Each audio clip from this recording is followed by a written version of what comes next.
जिस्म की भूख। मीना अपने 3 भाई बहनों में सबसे बड़ी ही नहीं, खूबसूरत भी थी। उसका परिवार औरैया जिले के कस्बा दिबियापुर में रहता था। उसके पिता अमर सिंह रेलवे में पथ निरीक्षक थे। उसने इंटर पास कर लिया तो माँ बाप उसके विवाह के बारे में सोचने लगे। उन्होंने उसके लिए घरवर की तलाश शुरू की तो उन्हें कंचौसी कस्बा के रहने वाले राम सिंह का बेटा अनिल पसंद आ गया। जून 2008 में मीना की शादी अनिल से हो गई। मीना सुंदर तो थी ही, दुल्हन बनने पर उसकी सुंदरता में और ज्यादा निखार आ गया था। ससुराल में जिसने भी उसे देखा, उसकी खूबसूरती की खूब तारीफ की। अपनी प्रशंसा पर मीना भी खुश थी। मीना जैसी सुंदर पत्नी पाकर अनिल भी खुश था। दोनों के दाम्पत्य की गाड़ी खुशहाली के साथ चल पड़ी थी।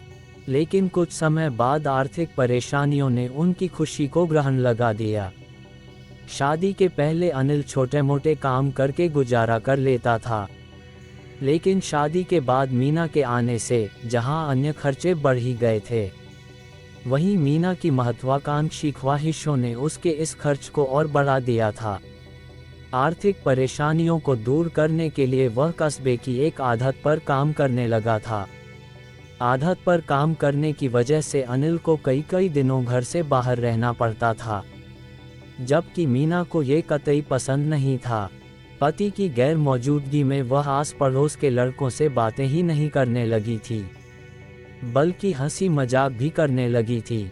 शुरू में तो किसी ने इस ओर ध्यान नहीं दिया, लेकिन जब उसकी हरकतें हद पार करने लगी तो अनिल के माता पिता से ये देखा नहीं गया और वे ये कहकर गांव चले गए। अब वे गांव में रहकर खेती कराएंगे। सास ससुर के जाने के बाद मीना को पूरी आज़ादी मिल गई थी। अपनी शारीरिक भूख मिटाने के लिए उसने इधर उधर नजरें दौड़ाईं, तो उसे राजेंद्र जंच गया। फिर तो वह उसे मन का मीत बनाने की कोशिश में लग गई। राजेंद्र मूल रूप से औरैया का रहने वाला था। उसके पिता गांव में खेती कराते थे। वह 3 भाई बहनों में सबसे छोटा था। बीकॉम करने के बाद वह कंचौसी कस्बे में रामबाबू की अनाज की आढ़त पर मुनीम की नौकरी करने लगा था। राजेंद्र और अनिल एक ही आढ़त पर काम करते थे, इसलिए दोनों में गहरी दोस्ती थी।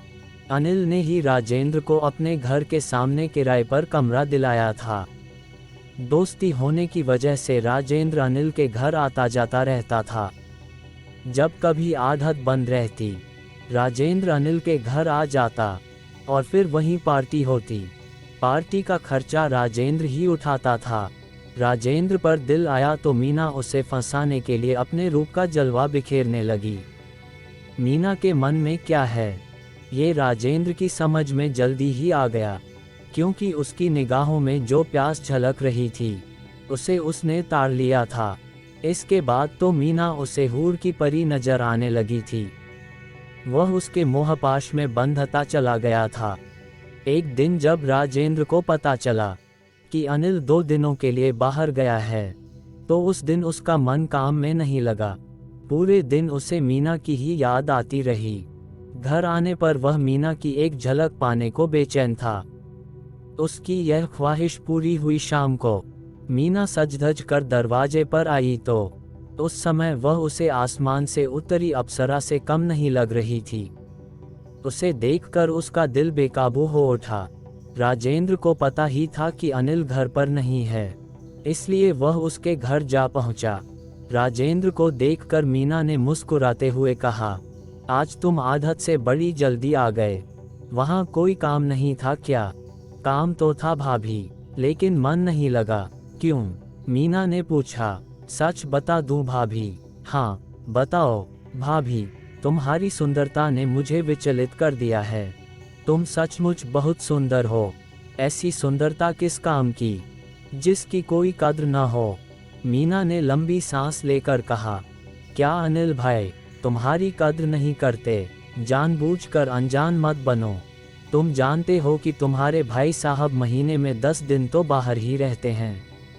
ऐसे में मेरी रातें करवटों में बीतती हैं। भाभी, जो दुख तुम्हारा है वही मेरा भी है। मैं भी तुम्हारी यादों में रात रात भर करवट बदलता रहता हूँ।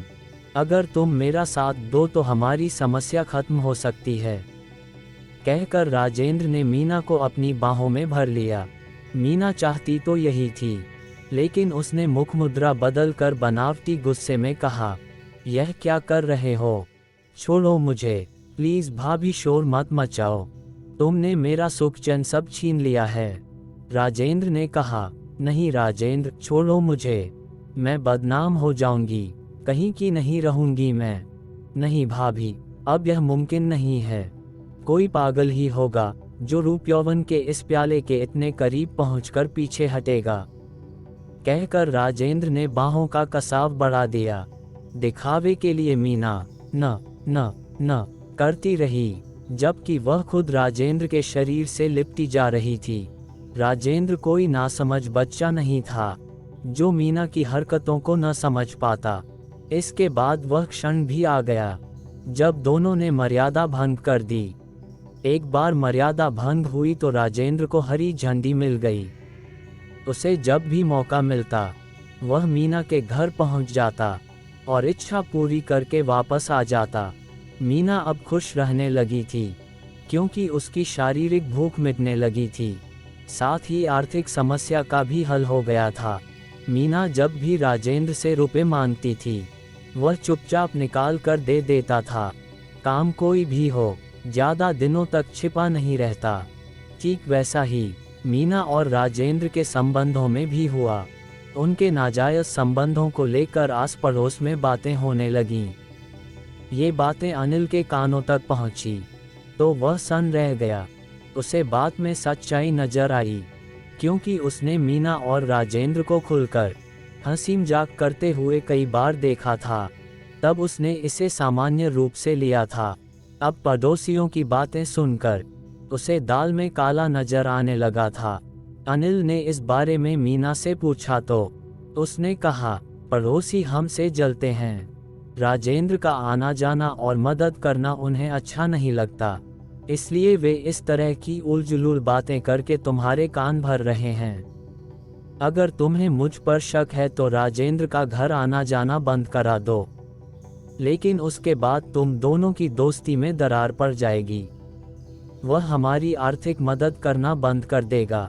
अनिल ने राजेंद्र और मीना को रंगे हाथों तो पकड़ा नहीं था, इसलिए उसने मीना की बात पर यकीन कर लिया, लेकिन मन का शक फिर भी नहीं गया, इसलिए वह राजेंद्र और मीना पर नजर रखने लगा।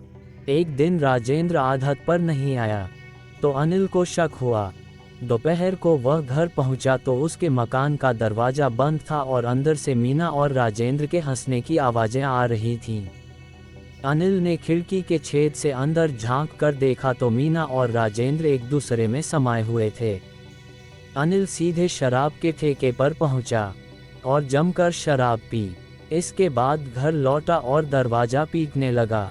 कुछ देर बाद मीना ने दरवाजा खोला तो राजेंद्र कमरे में बैठा था। उसने राजेंद्र को 2 तमाचे मार कर बेइज्जत करके घर से भगा दिया। इसके बाद मीना की जमकर पिटाई की। मीना ने अपनी गलती मानते हुए अनिल के पैर पकड़कर माफ़ी मांग ली और आइंदा इस तरह की गलती न करने की कसम खाए। अनिल उसे माफ़ करने को तैयार नहीं था, लेकिन मासूम बेटे की वजह से अनिल ने मीना को माफ़ कर दिया। इसके बाद कुछ दिनों तक अनिल मीना से नाराज रहा, लेकिन धीरे धीरे मीना ने प्यार से उसकी नाराज़गी दूर कर दी। अनिल को लगा कि मीना राजेंद्र को भूल चुकी है, लेकिन यह उसका भ्रम था। मीना ने मन ही मन कुछ दिनों के लिए समझौता कर लिया था। अनिल के प्रति यह उसका प्यार नाटक था, जबकि उसके दिलो दिमाग में राजेंद्र ही बसता था। उधर अनिल द्वारा अपमानित कर घर से निकाल दिए जाने पर राजेंद्र के मन में नफरत की आग सुलग रही थी। उनकी दोस्ती में भी दरार पड़ चुकी थी। आमना सामना होने पर दोनों एक दूसरे से मुंह फेर लेते थे। मीना से जुदा होना राजेंद्र के लिए किसी सजा से कम नहीं था। मीना के बगैर उसे चैन नहीं मिल रहा था। अनिल ने मीना का मोबाइल तोड़ दिया था, इसलिए उसकी बात भी नहीं हो पाती थी। दिन बीतने के साथ मीना से न मिल पाने से उसकी तड़प बढ़ती जा रही थी। आखिर एक दिन जब उसे पता चला कि अनिल बाहर गया है, तो वह मीना के घर जा पहुंचा। मीना उसे देखकर उसके गले लग गई। उस दिन दोनों ने जमकर मौज की। लेकिन राजेंद्र घर के बाहर निकलने लगा तो पड़ोसी ने उसे देख लिया। अगले दिन अनिल वापस आया तो पड़ोसी ने उसे राजेंद्र के आने की बात बता दी। अनिल को गुस्सा तो बहुत आया, लेकिन वह चुप रहा। उसे लगा कि जब तक राजेंद्र जिंदा है तब तक वह उसकी इज्जत से खेलता रहेगा। इसलिए इज्जत बचाने के लिए उसने अपने दोस्त की हत्या की योजना बना डाली। उसने मीना को उसके मायके दिबियापुर भेज दिया। उसने उससे भनक तक नहीं लगने दी थी कि उसके मन में क्या चल रहा है। मीना को मायके पहुंचाकर उसने राजेंद्र से पुनः दोस्ती कर ली। राजेंद्र तो यही चाहता था, क्योंकि दोस्ती की आड़ में ही उसने मीना को अपनी बनाया था। एक बार फिर दोनों की महफिल जमने लगी। एक दिन शराब पीते हुए राजेंद्र ने कहा, अनिल भाई, तुमने मीना भाभी को मायके क्यों पहुंचा दिया? उसके बिना अच्छा नहीं लगता। मुझे आश्चर्य इस बात का है कि उसके बिना तुम्हारी रातें कैसे कटती हैं। अनिल पहले तो खिलखिलाकर हंसा, उसके बाद गंभीर होकर बोला, दोस्त, मेरी रातें तो किसी तरह कट जाती हैं, पर लगता है तुम मीना के बिना बेचैन हो। खैर, तुम कहते हो तो मीना को 2-4 दिनों में ले आता हूँ। अनिल को लगा कि राजेंद्र को उसकी दोस्ती पर पूरा भरोसा हो गया है, इसलिए उसने राजेंद्र को ठिकाने लगाने की तैयारी कर ली। उसने राजेंद्र से कहा कि वह भी उसके साथ मीना को लाने चले। वह उसे देखकर खुश हो जाएगी। मीना की झलक पाने के लिए राजेंद्र बेचैन था, इसलिए वह उसके साथ चलने को तैयार हो गया। 5 जुलाई 2016 की शाम अनिल और राजेंद्र कंचौसी रेलवे स्टेशन पहुंचे। वहां पता चला कि इटावा जाने वाली इंटरसिटी ट्रेन 2 घंटे से अधिक लेट है। इसलिए दोनों ने दिबियापुर मीना के मायके जाने का विचार त्याग दिया। इसके बाद दोनों शराब के ठेके पर पहुंचे और शराब की बोतल, पानी के पाउच और गिलास लेकर कस्बे से बाहर पक्के तालाब के पास जा पहुंचे। वहीं दोनों ने जमकर शराब पी। अनिल ने जानबूझकर राजेंद्र को कुछ ज्यादा शराब पिला दी, जिससे वह काफी नशे में हो गया। वह वहीं तालाब के किनारे लुढ़क गया तो अनिल ने ईंट से उसका सिर कुचलकर उसकी हत्या कर दी।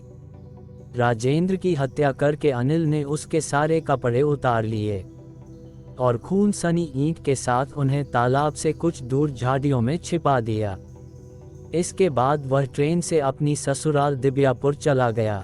इधर सुबह कुछ लोगों ने तालाब के किनारे लाश देखी तो इसकी सूचना थाना सहावल पुलिस को दे दी। सूचना पाते ही थाना प्रभारी धर्मपाल सिंह यादव फोर्स लेकर घटनास्थल पहुंच गए।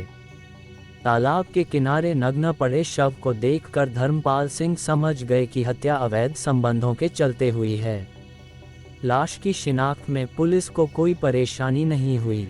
मृतक का नाम राजेंद्र था और वह रामबाबू की आदत पर मुनीम था। आढ़तिया रामबाबू को बुलाकर राजेंद्र के शव की पहचान कराई गई। उसके पास राजेंद्र के पिता रामकिशन का मोबाइल नंबर था। धर्मपाल सिंह ने उसी नंबर पर राजेंद्र की हत्या की सूचना दे दी। घटनास्थल पर बेटे की लाश देखकर रामकिशन फफक कर रो पड़ा। लाश पोस्टमार्टम के लिए भेज दी गई। धर्मपाल सिंह ने जांच शुरू की तो पता चला कि मृतक राजेंद्र कंचौसी कस्बा के कंचनंगा में किराए के कमरे में रहता था। उसकी दोस्ती सामने रहने वाले अनिल से थी, जो उसी के साथ काम करता था। राजेंद्र का आना जाना अनिल के घर भी था। उसके और अनिल की पत्नी मीना के बीच मधुर संबंध भी थे। अनिल जांच के घेरे में आया तो धर्मपाल सिंह ने उस पर शिकंजा कसा। उससे राजेंद्र की हत्या के संबंध में पूछताछ की गई तो पहले वह साफ मुकर गया, लेकिन जब पुलिस ने सख्ती से पूछताछ की तो वह टूट गया।